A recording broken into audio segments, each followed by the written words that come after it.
Saludos, bienvenidos, bienvenidas a este vuestro canal. Bueno, pues hoy, si Dios quiere, voy a seguir hablando y voy a dar término a estas reflexiones personales sobre el origen de la tragedia de Nietzsche. Fijaos el juego de palabras, el origen de la tragedia de Nietzsche, porque la vida de Nietzsche es efectivamente una tragedia, como lo es el Zaratustra, ¿no?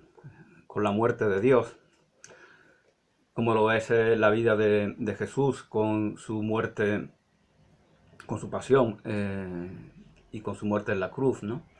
Ya cuando se da la resurrección, pues ya esa tragedia es superada, ¿no? Al modo de Eurípides, al poner finales felices, finales gratos, finales que trascienden lo trágico, eh, eh, elimina la tragedia. Y esto pasa, por ejemplo, con las distopías no tan famosas del siglo XX, las distopías de Orwell, 1984, o también esta de Aldous Huxley, de, de Un Mundo Feliz. Tienen que terminar mal, porque si no, no son distopías. Se trata de impresionar a los lectores.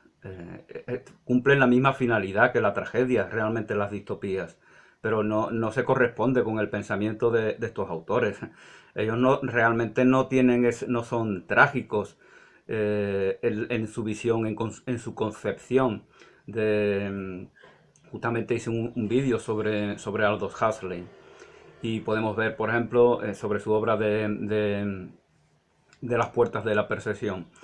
Y podemos ver en George Orwell cómo viene a combatir, a exponer su vida a la guerra civil española, porque tiene unos ideales que en favor de la vida, que nos gusten o que no nos gusten, eso ya es otra cosa, pero está dispuesto a exponer su vida, ¿no? Al modo también de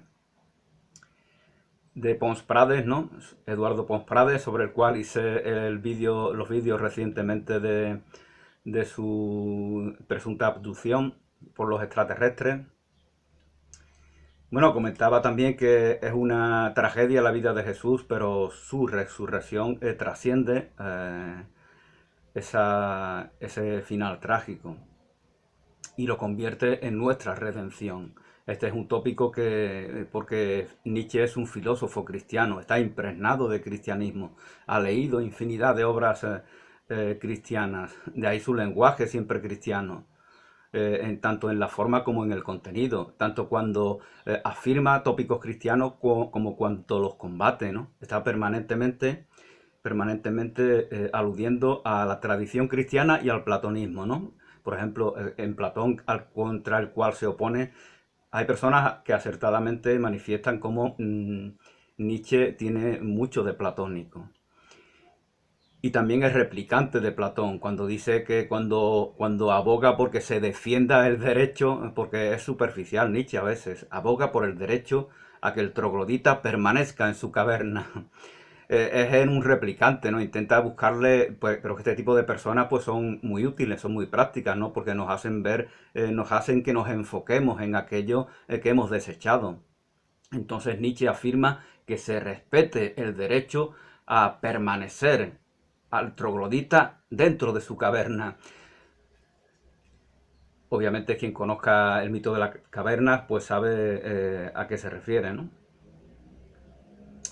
Bueno, pues ya he hablado de lo que decía Juan Carlos Borrón, he hablado de lo que decía también de lo que decían también otros autores, ¿no?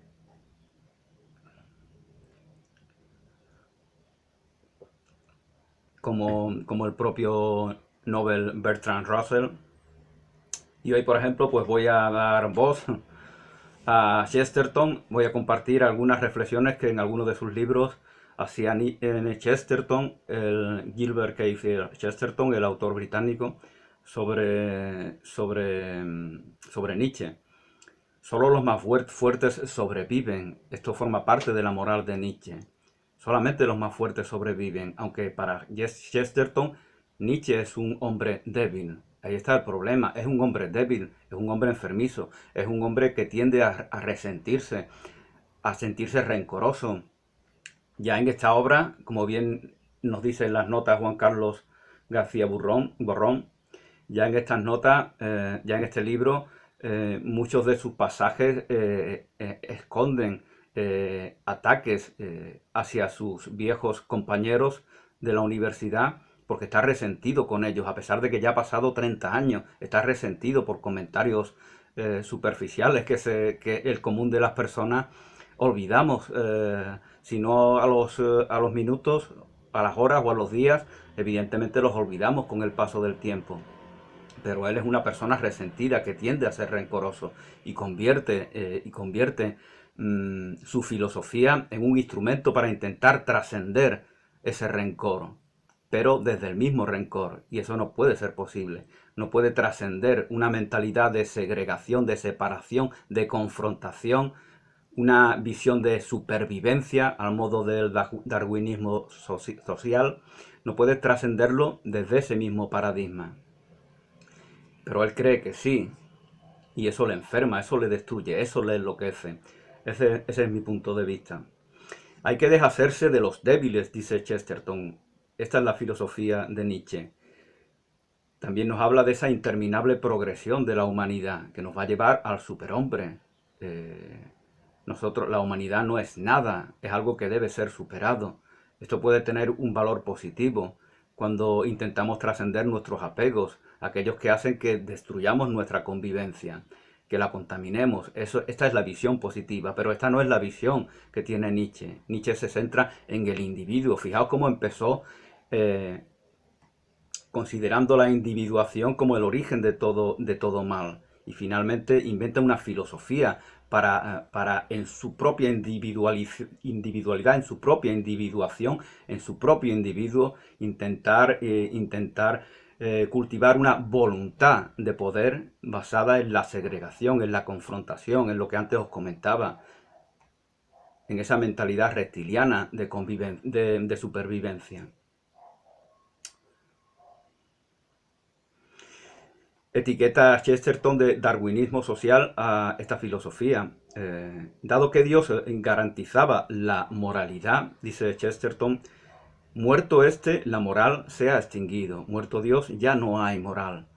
El hombre libre, fuerte y poderoso es el inmoral. Eso afirma Nietzsche, y de eso se hace eco Chesterton y lo critica. Quiere decir que cualquier inmoral, fijaos, esta filosofía es la que abunda en filosofía entre comillas, no solamente entre los lectores, seguidores, idólatras de Nietzsche, sino en cualquier individuo. Una vez que el inmoral es el viril, es el poderoso, es el que tiene derecho a reafirmarse, el que tiene derecho a sentirse superior a sus semejantes, a las chusmas.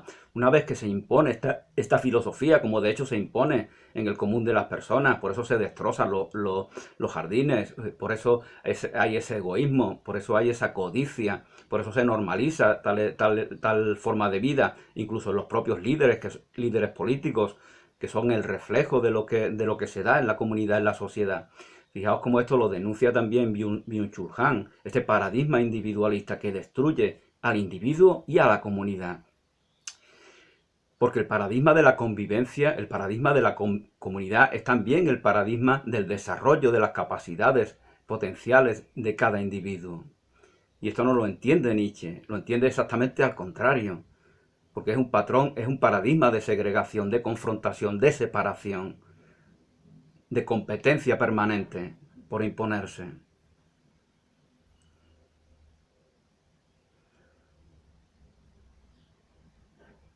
El superhombre es ese inmoral.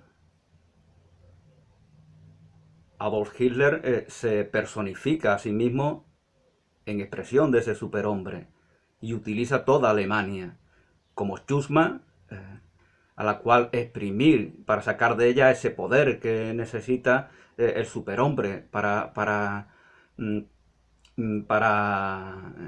manifestar todo su potencial, todo lo que está latente en él. Así, de esta manera tan pervertida, tan retorcida, ve la vida, veía la realidad el dictador Hitler, y fijaos que él mismo se confiesa, ¿no? Cuando hace afirmaciones, ¿no? propias que hace el propio dictador, el propio Führer, cuando dice que no le importa que se destruya Alemania si no está al nivel de lo que él le exige a Alemania. Se dice, yo soy Alemania. Se proyecta en toda una nación para intentar desarrollar ese superhombre potencial. Esto todavía no está tan estudiado como debiera haberlo estado. Y fijaos que este paradigma no solamente, como comentaba anteriormente, no solamente es adoptado por Hitler, sino que las chusmas, paradójicamente aquello que Nietzsche llama las chusmas, también entre ellos hay pequeños Hitleres que le hacen la vida imposible a los entornos en los cuales conviven, que destrozan la sociedad y se destrozan a sí mismos. Es, por lo tanto, una ética, entre comillas, porque Nietzsche es un moralista. Nietzsche combate la moral de los débiles, pero quiere reafirmar la moral de los que él supone fuertes. Es un moralista, pero es un moralista retorcido, es un moralista antimoralista, antihumano y antihumanista. Así lo etiqueta Chesterton. Dice Chesterton que por qué esforzarse en la supervivencia, por qué esforzarnos en la supervivencia a través de los siglos si lo que sobrevive debe de extinguirse. Esto que somos, esta humanidad, ¿para qué esforzarnos en su favor si esto se va a extinguir? Por lo tanto, la humanidad se convierte solamente en algo que debe ser superado, que va a ser superado, que ha sido superado en ese eterno retorno. Ese es otro tema de la filosofía de Nietzsche. ¿Para qué esforzarnos? Y esto, ¿cómo se va a interpretar por muchos receptores de esta filosofía? De que la humanidad es debilidad, que ser humanos, ser compasivos, ser generosos, ser amables, ser sociables, son expresión de debilidad. Y eso es la humanidad que debe ser destruida, que debe ser superada. ¿Por qué esforzarnos, dice Chesterton, por la supervivencia a través de los siglos si lo que sobrevive debe de extinguirse en pro de un superhombre que se opone a esa humanidad?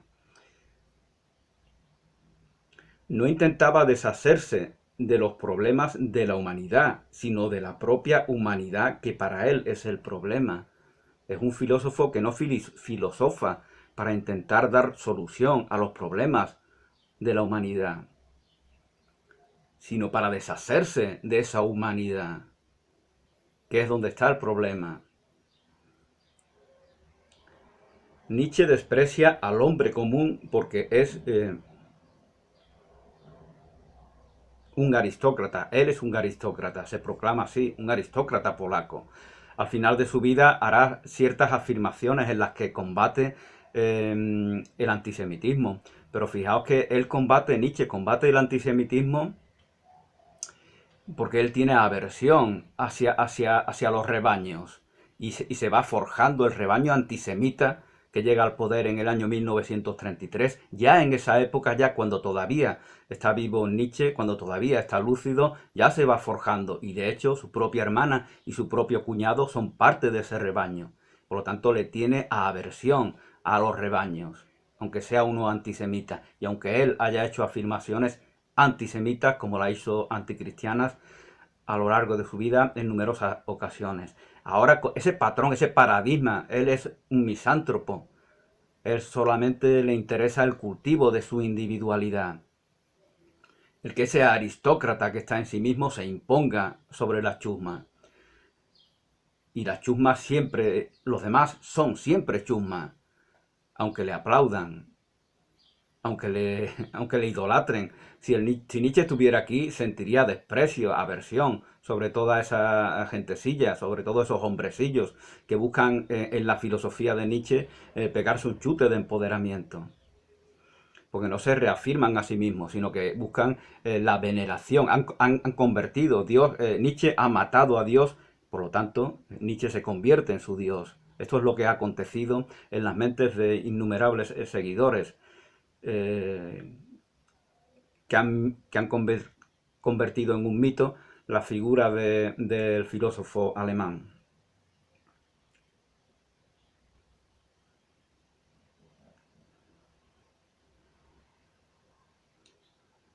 Y también etiqueta a Chesterton a esa aristocracia como una élite de ociosos, que son los aristócratas, una élite de gentecilla ociosa, mantenida, porque todos esos privilegios son robados a la comunidad. Y fijaos que el propio aristócrata Nietzsche es mantenido por el Estado, por una paguita. Esta paguita no las van a criticar sus seguidores ultraderechistas. Nietzsche tiene su paguita, que le permite a él tomarse la vida como un turista que viaja de un lado para otro.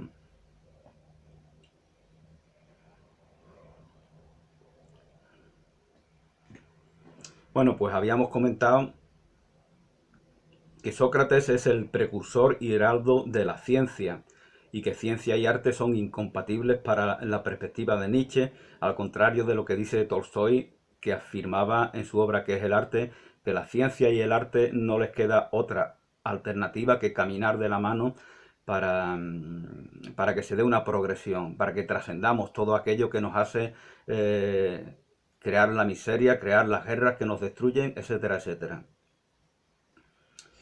Los dioses griegos son expresión triunfante, los dioses griegos para Nietzsche son la expresión triunfante en contraposición a la visión eh, de renuncia del dios cristiano. Eh, los dioses griegos son poderosos, son aristócratas, pueden violar, pueden matar, pueden hacer uso de todo lo que es chusma para darse sus chutes de empoderamiento. El Dios cristiano, el Dios de la compasión, el Dios de la convivencia, el Dios de la fraternidad, es para Nietzsche el Dios de la debilidad. Y por lo tanto, si no está muerto, hay que matarlo, así afirma el filósofo alemán. Lo mejor es no vivir.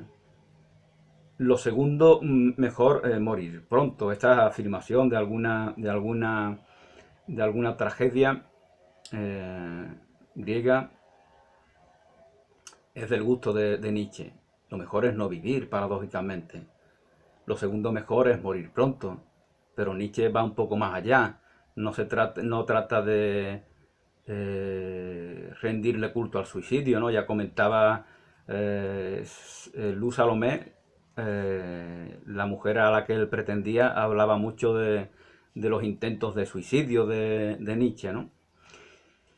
Pero él va más allá e intenta reafirmar la vida, intenta ver algo positivo en ella, pero sin renunciar a esa premisa de separación, de segregación, de confrontación a la cual aludía al principio. Lo mejor es no vivir, lo segundo mejor, morir pronto. Bueno, esto también recuerda a la tradición cristiana. Decía Calderón de la Barca en el Gran Teatro del Mundo, si no me equivoco, que el pecado mayor del hombre es haber nacido. El pecado mayor del hombre es haber nacido. Esto está en correspondencia con la tradición cristiana. Nacer es un pecado, porque heredamos el pecado de Adán y Eva. Por lo tanto, está diciendo lo mismo. Está diciendo lo mismo, es un mal el haber nacido. Y el bien sería morir pronto en un martirio que nos haga compensar ese mal de haber nacido. Fijaos cómo la filosofía de Nietzsche está en correspondencia con la tradición cristiana, aunque él y sus seguidores lo nieguen. En muchísimos puntos está en correspondencia.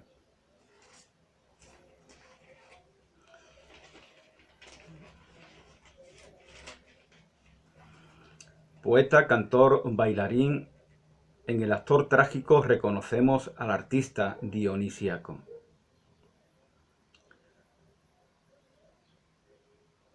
Nosotros los artistas no podemos ser instruidos, no podemos ser instruidos. Así afirma Nietzsche en una carta. Él se opone a la instrucción del pueblo de manera explícita. Y también él no necesita ser instruido porque se etiqueta a sí mismo como artista. Ya lo había etiquetado yo otras veces, no hace falta que lo haga yo, lo hace él mismo. Él no necesita ser instruido porque si te mueve esa voluntad de ser artista, ese patrón de la creación artística, tú mismo tienes inclinación al conocimiento, tienes esa curiosidad eh, por saber, por conocer. Entonces no hace falta que se te encierre en una prisión, en una jaula, que se le cae la J y le llaman aula. No hace falta que te encierren ahí porque tú eres un artista y tienes esa vocación de saber, de conocimiento. Pues algo así nos da a entender Nietzsche en esta carta. El socratismo pone a la ciencia en el lugar preferente. El socratismo pone a la ciencia, es un ataque a la ciencia, es un ataque a la tradición racionalista, es un ataque a toda la filosofía alemana. Desde Lutero al principio empieza adulándolo, pero poco a poco esa veneración, esa reverencia hacia la tradición que hereda Nietzsche va a empezar a atacarla, va a atacar a Lutero, va a atacar a Kant, va a atacar incluso al propio Schopenhauer. Todos ellos son decadencia, así lo afirma en Ecce Homo. Fijaos cómo él, qué paradoja tan grande, él destruye esa tradición germánica y sin embargo, desde el país vecino aparece un sujeto con un bigotito pequeñito, al contrario del de Nietzsche,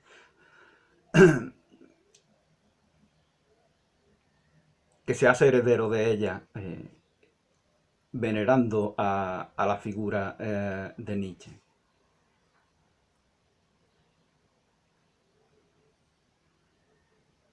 Los pensadores existencialistas y afines no replican al racionalismo, son su efecto.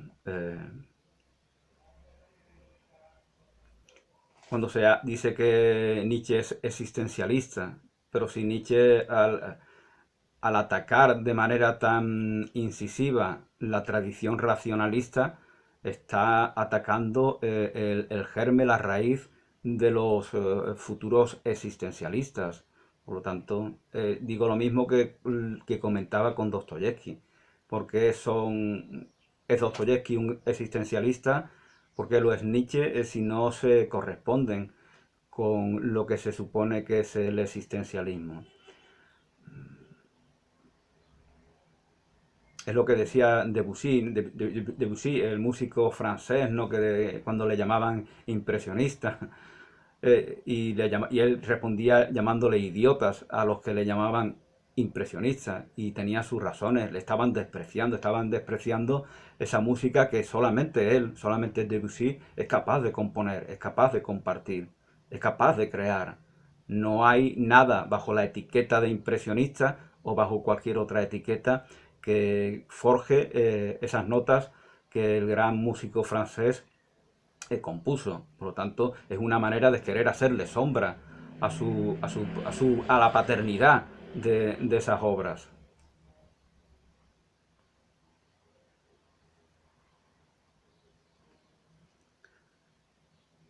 Bueno, consolidación metafísica del arte del imperio apolíneo que desemboca en la muerte y el sufrimiento.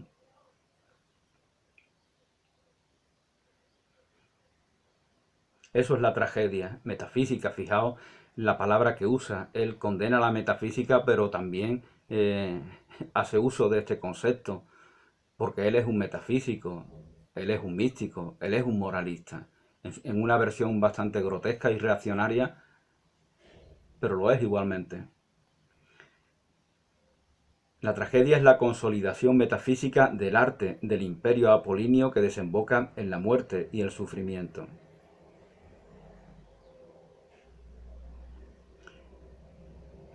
La música es sierva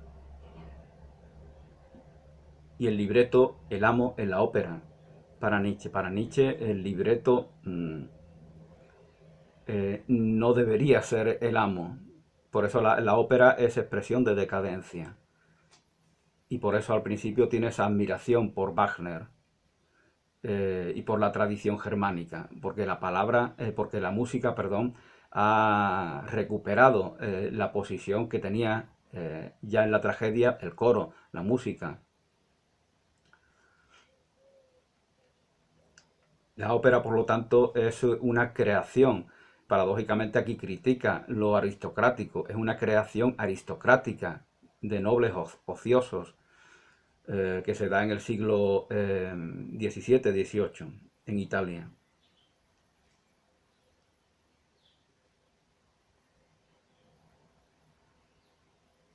La cultura alemana con Wagner recupera el espíritu de la tragedia griega. La cuna nacional mítica debe resucitar. La cuna nacional mítica debe de resucitar. Wagner, Bismarck y todos esos grandes patriotas alemanes, conmigo, Nietzsche, vamos a conseguir ese objetivo. Realmente él se atribuye a sí mismo una especie de protagonismo importante para su país, para su patria, para su nación. Y al verse relegado, al verse ridiculizado, ya no por su propio país, sino por los que le rodean, por sus compañeros de universidad, se va forjando ese resentimiento, esa sensación de frustración, de fracaso, porque se ve como un hombrecito, acaba viéndose como un hombrecito enfermizo, débil, incapaz de conquistar a una mujer, porque tiene un conflicto muy grave con el aspecto femenino que todos albergamos. Lo masculino y lo femenino está confrontado porque el patrón que rige en la mente de este hombre es el de la segregación. Y si ese es el patrón que rige en tu mente, pues es porque hay una separación en ti. Y aspectos masculinos y aspectos femeninos de la naturaleza humana están confrontados en tu propia persona y proyectas esa confrontación en tus relaciones con tus semejantes. Ahí se crea este paradigma, esa actitud de oposición permanente que se ha normalizado entre el común de las personas. Las personas no escuchan para aprender, para reconocer en sí un conocimiento latente, sino que escuchan para oponerse a aquel que les está transmitiendo un mensaje. Es por lo tanto un paradigma de autodestrucción, un paradigma que gira sobre sí mismo, como un eterno retorno que acaba convirtiéndose en remolino, en el cual se ahoga, en el cual el narciso acaba ahogándose en sí mismo. La música es sierva y el libreto es amo en la ópera para Nietzsche, lo contrario que debería de ser, como comentaba.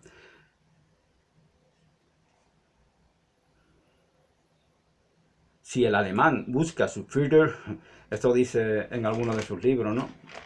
Si el alemán busca su Führer que escuche la jubilosa llamada del pájaro, si el alemán busca su Führer que escuche la luminosa llamada del pájaro dionisíaco que revolotea por encima de su cabeza, pájaro dionisíaco que revolotea por encima de su cabeza y quiere mostrarle el camino, eso es lo que debe hacer el alemán, seguir a ese Führer que va a ser receptor de lo que le transmite ese pájaro dionisíaco que trasciende los apegos mundanos, que trasciende las falacias cristianas desde la perspectiva de Nietzsche.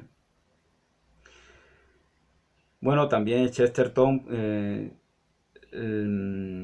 recuerda que a Nietzsche no le interesa la consistencia de su mensaje, de ahí que no haya rigor en él.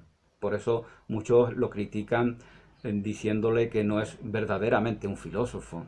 Y es que en verdad lo que hace es destruir la filosofía. Este es el aspecto positivo, destruye la filosofía. Por eso ya en el siglo XX hay muchos filósofos que no quieren etiquetarse como tal, sea Simone Weil, sea Albert Camus.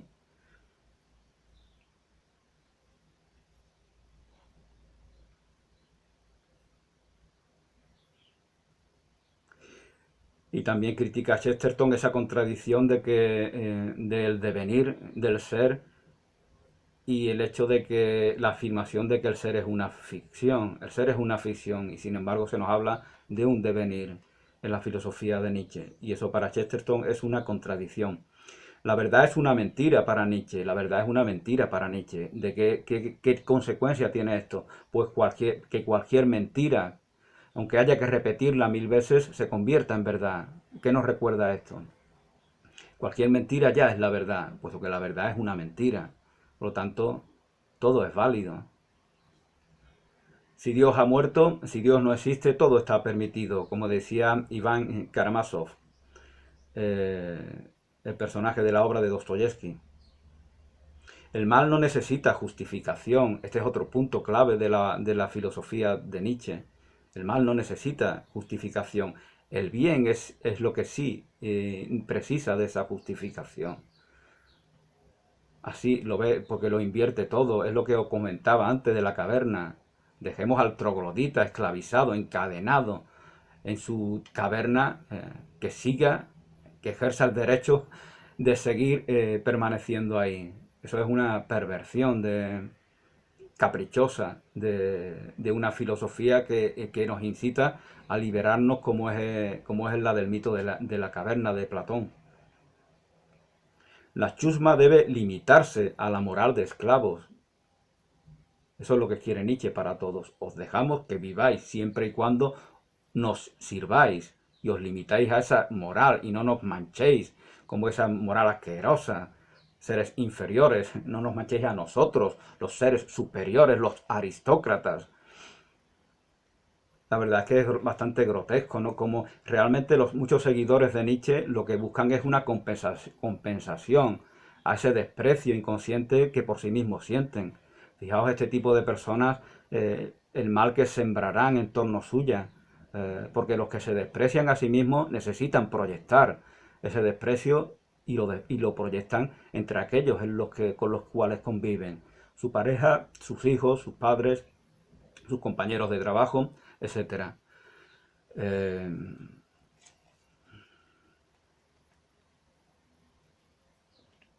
y ellos ven en la figura de Nietzsche, proyectan esa compensación a todo este mal, encuentran en su figura, en esa afirmación, en ese perfil de aparentemente viril, de reafirmación, ven algo que ellos admiran. ¿Por qué? Tal vez porque no lo vean en sí mismos y necesiten de un Führer que les vaya marcando el camino.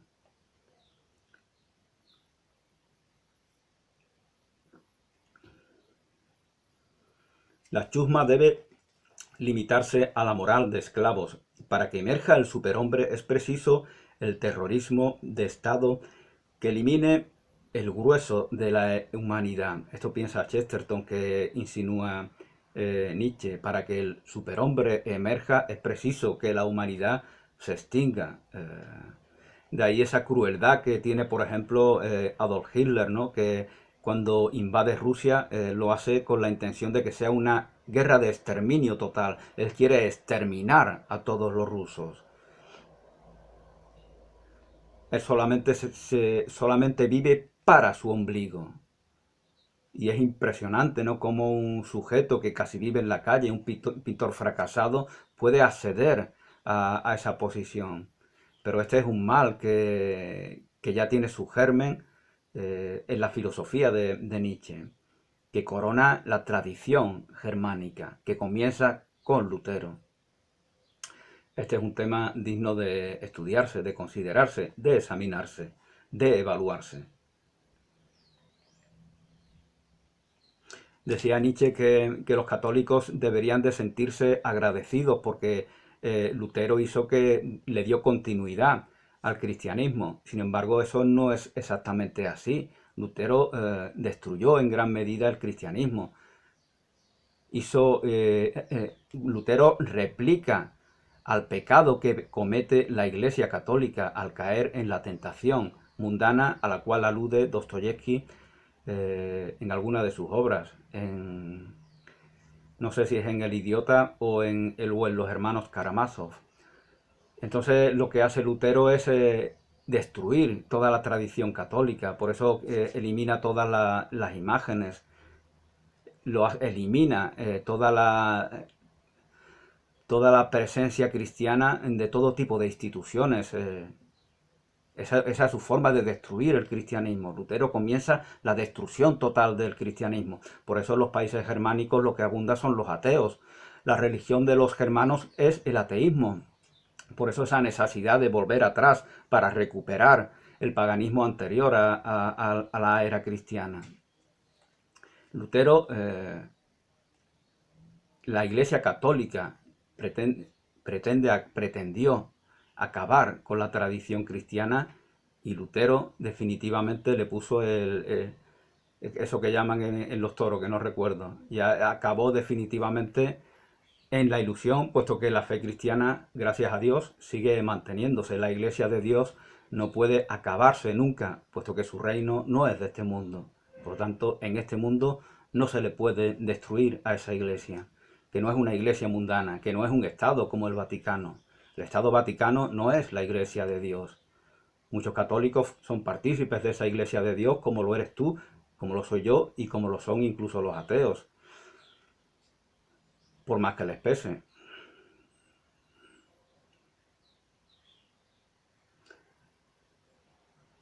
Los valores que deba regir en Alemania son los del guerrero. Fijaos, esta es la filosofía prenazi. Los valores que deben de regir en Alemania son los del guerrero, que no son el guerrero de la luz de Paulo Coelho, evidentemente. Bueno, pues ya tenía también unas notas más de Bertrand Russell, pero bueno, sobre ellas hablaré en el futuro, si es que decido también comentar esta obra de Friedrich Nietzsche. Así habló Zaratustra, ¿no? Con la introducción, traducción y notas de Juan Carlos García Borrón. Es una obra crítica, que es lo que desgraciadamente no abunda, ¿no? Hay mucha adulación, hay mucho borreguismo, mucho rebañismo, mucha idolatría. No hay posturas críticas con respecto a los grandes pensadores. eh, y eso es algo grotesco. Mm, Abundan las personas que se limitan, ya no solamente no tienen una actitud, una predisposición crítica hacia libros como este, por ejemplo, sino que se limitan a adular a su autor, sin ni siquiera compartir el contenido de su obra.